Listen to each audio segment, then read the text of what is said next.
Hey, Wimber World Entertainment, and we are now at episode 6 of Strange New Worlds Season 2. Or is it 3? What season is this? Season 3. Completely forgot what season we were on. What can I say about this episode? Good God. Does it just cherry pick stuff from other things and smash it all together? It's basically a rip-off of Doomsday, like as in the Doomsday Machine. There's moments in there from TNG, if you remember the whole alien thing that attached itself to the Enterprise D, thinking it was its mother. How did they get it off?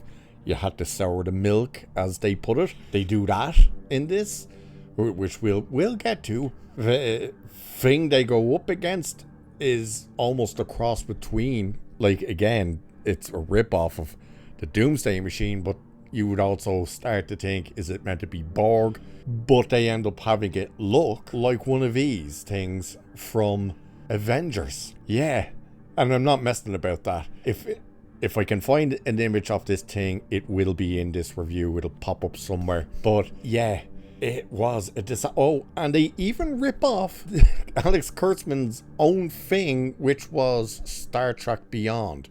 So what is the episode? Well, it's an episode that really focuses on James T. Kirk getting basically his first command. Now, he's acting captain because his captain gets injured and she ends up getting transported onto the Enterprise, and the Enterprise gets taken, and then, you know, he's stuck there on the U.S.S. Farragut as the acting captain with one other officer. I believe it's meant to be, I'm going to assume it's a science officer because she's in blue, yet she seems to be talking all the time about communication, so I'm not 100% which one she was meant to be, but the blue would indicate science. But he's stuck there with her, and then Spock, Uhura, Scotty, and Nurse Chapel.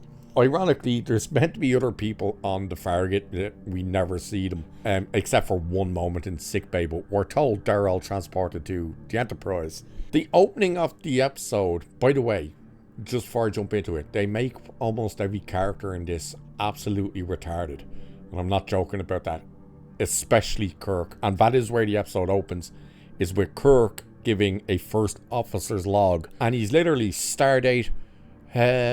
What is the stardate? What are the stardates nowadays? Oh, it's all so blending together and all this crap. And then he talks about how he's so bored with actual exploration and stuff like that. Think of that. They're talking about James T. Kirk here, and Kirk is bored to be out there space traveling. Why is he bored? Well, he's not just bored because they're doing space travel. He's bored because his female Vulcan captain, and I have to specify the female part because, like the Enterprise, the Farragut seems to be nothing but women as well. But he hates the fact that she's so risk-free, that she won't take risks and stuff, and all he pretty much wants to do is go in all guns blazing type of style. And he's so bored to just be going around exploring and actually being diplomatic and stuff. The planet they arrive to explore, he wants to do an away mission. He's like, hey, you know, if Starfleet didn't want us to go down there, they could have launched a probe at it, but they sent us here. And as the captain says, nah, the planet explodes. This is where you start thinking, is this the Doomsday Machine? And I wholeheartedly thought it was the Doomsday Machine because the whole planet explodes. They're like, what the hell could have done that? Our communications are being jammed. And Kirk stops and goes, or there's like, what could jam our communications and destroy a planet? And he goes, that. And that's where the opening credits happen. So you don't see it, and then you're thinking, oh my god, they're introducing the Doomsday Machine, aren't they? When we eventually do see this thing, it's not the Doomsday Machine, but it's pretty much the size of it anyway. And you kind of get more of an idea that, is this the road they're going down with? Because it's consuming the planet and it's ignoring the Farragut because it says it doesn't find them interesting because it's too damaged. There's no need for it to take it. Which then leads you to think, wait, is it the Borg? Are they introducing the Borg? Are they pretty much saying, like, they're not taking the Farragut because it's not a threat at this stage? They had pulled out a distress call right before the planet completely exploded. Within a second, the Enterprise shows up. The Enterprise comes through. Now, this part, I was just head and hands going, oh my god, you don't understand how these things operate. The Enterprise comes out of warp, fires its phasers, destroys a few chunks of the planet that they're heading towards pretty much broken Farragut. But it doesn't shoot all of them. What does it do? Oh, she just puts herself in the direction of all the things and lets the rocks hit the shields. It's like, that's not how that works.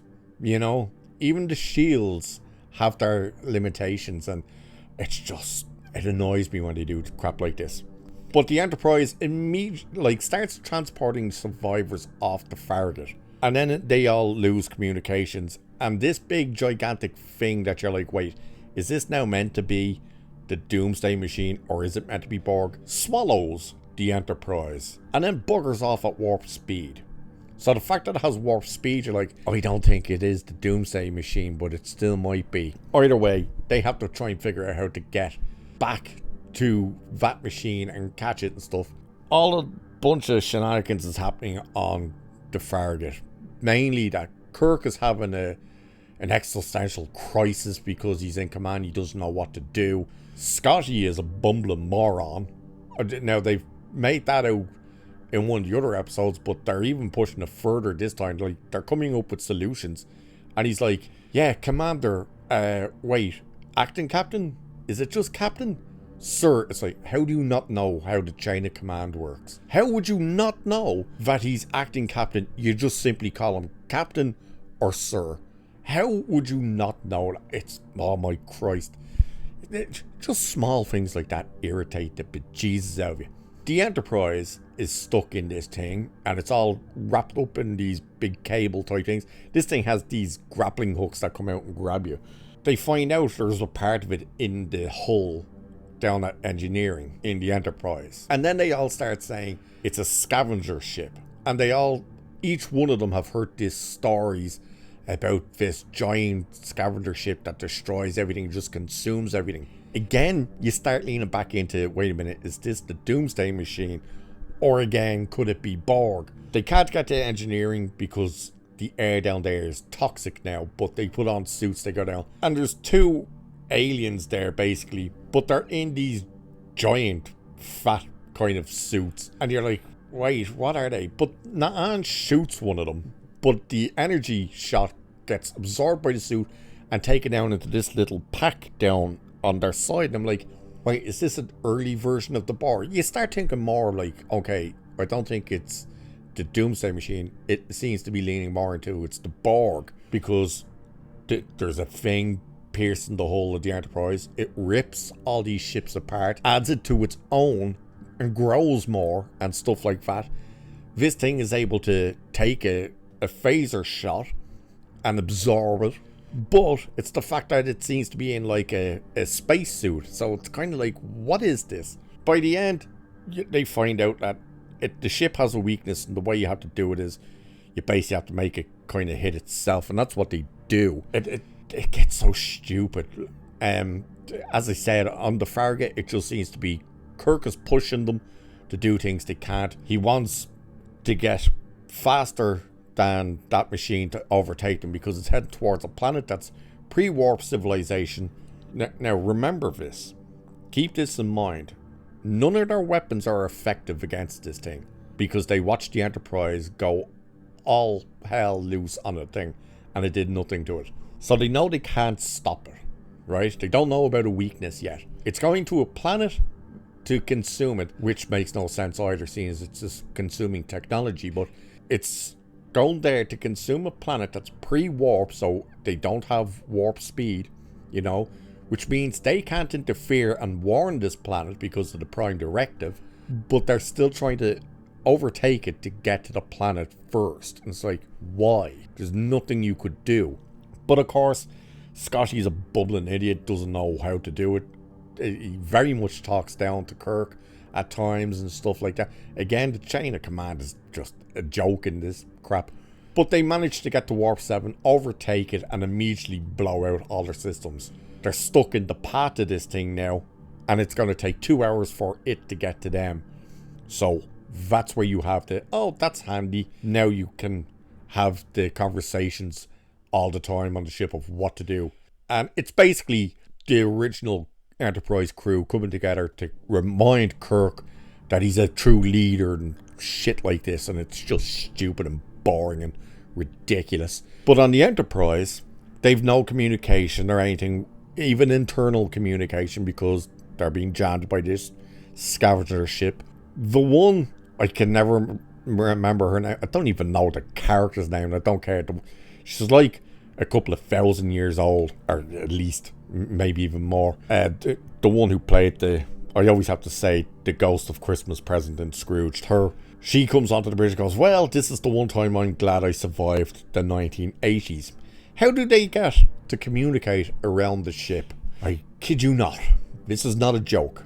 They hook up phones. Telephones. Not mobile phones or anything like that. Telephones. Old style 1980s telephones that you have to plug into the wall. That's what they do to talk to each other around the ship. While our helmsperson, now we don't actually see her using it, but she was handed it to indicate this is how you're going to actually pilot the ship. Again, this is not a joke. I'm not messing about this. I shit you not. An Atari. Yeah, an old Atari console. To which thing, whatever her name is, says, oh yeah, I've piloted many a starship with this. So communications on the Enterprise came down to telephones and was being helmed via an Atari. Wrap your heads around that, people. But they eventually get off the ship. They get free. The Farragut shows up.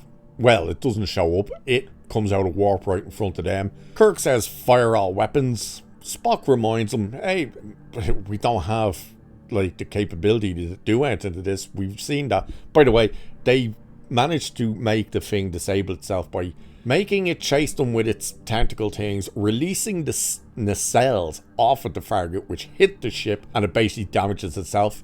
They don't know how long it's going to be out of power for, but it gives the Enterprise time to get away. They fire like 4 torpedoes into the ship, which had consumed a Klingon D7. They shoot the Klingon D7, which explodes in the ship and manages to instantly destroy that ship. Now, before that happens, I should have said, Kirk and Nhan are fighting the 2 aliens that are on board the ship. Oh yeah, there's actually a couple things I've left out here. They're fighting. They set phasers to kill because stun was doing nothing. They could absorb that. Pike shoots one of them and vaporizes it, while Nhan shoots the other and nothing happens to him. Barry gets a bit wounded and runs off. And I'm like, why did 2 phasers set to the same setting vaporize one but only wound the other? Don't know. But then we get to the TNG moment, because it's, hey, how do we get this thing to disconnect itself from the Enterprise, because we can't leave if this thing is here. And it was like, hey, we need to make it taste something bad. Get it? Sour the milk. And that's what they do, and it releases them. They escape. But after they blow it up, Kirk asks for any life signs, and they're like, yeah, like 7,000, but they're fading. They don't have the power on the Farragut to beam anyone on board, even though it's kind of, why would you want to beam your attackers on board, but whatever. But Spock has a look and goes, Captain, you better kind of have a look at it. And Kirk's looking, and while that's happening, we're getting, at the same time, Pike finding the stowaway on the ship who's dead. He died on the ship, and removes his mask, and we find out they're humans. That all the life signs are 7,000 humans. This is where they do the rip-off of Star Trek Beyond, because they were humans who left Earth altogether on a mission to find a better place to set up a colony or something like that. They were like the best minds in the galaxy that came together and were sent on a mission to find a new place, because they were coming out of the ashes of World War III. I.e., these guys left after the World War III, something happened to them, and they got changed. Kind of like the crew of the Calvin, or not the Calvin, what was it? The Franklin in Star Trek Beyond. Remember how they left Earth and ended up getting lost and became something else? Same thing here. Only for some reason they didn't age or anything like that. They don't know what they became. They don't know why they became it or anything like that. And you're just like, what the hell was this? And it pretty much ends with Pike telling Kirk, like, yeah, you're going to be great as a captain and all this shit. And you're just like, good Christ. So it was kind of, was the thing, it starts off kind of like looking like and acting like the Doomsday Machine. Then there's hints that it could have been Borg. Then, of course, there was the whole TNG moment of let's sour the milk. Then there's the let's do the whole thing as it's the Star Trek Beyond idea that people from the past left Earth. By the way, this was before Earth even had warp speed. So Zephyr Cochrane hadn't made the Phoenix yet. So how and where exactly they were going, don't know. But alright. But it's so stupid. It really was. So stupid. And Scotty, every scene with Scotty, for the most part, up to one particular point, everything he was doing was meant to be like a wise joke. And like they beam on to the Farragut and it's destroyed. They instantly come across an injured crewman and he's cracking jokes and you're like, dude, this is not how Scotty would be. Oh my god, I hated it so much. It's so stupid. It really is. What is there? 4 episodes left, I think. God, 4 too many. But either way, that is the episode. So, what? By the way, they never find out what this thing is. Like, exactly how it became this machine thing. What happened, why they became these, or anything like that. No answers to it. It was just like, there it is, they blew it up, they're dead. Oh well, move on. So stupid. But anyway, that is the review for episode 6. Of Star Trek Strange New Worlds. So, with that, I shall leave it there for this one. Do like, share, subscribe, all that good stuff. Cheers, and I shall catch you in the next one.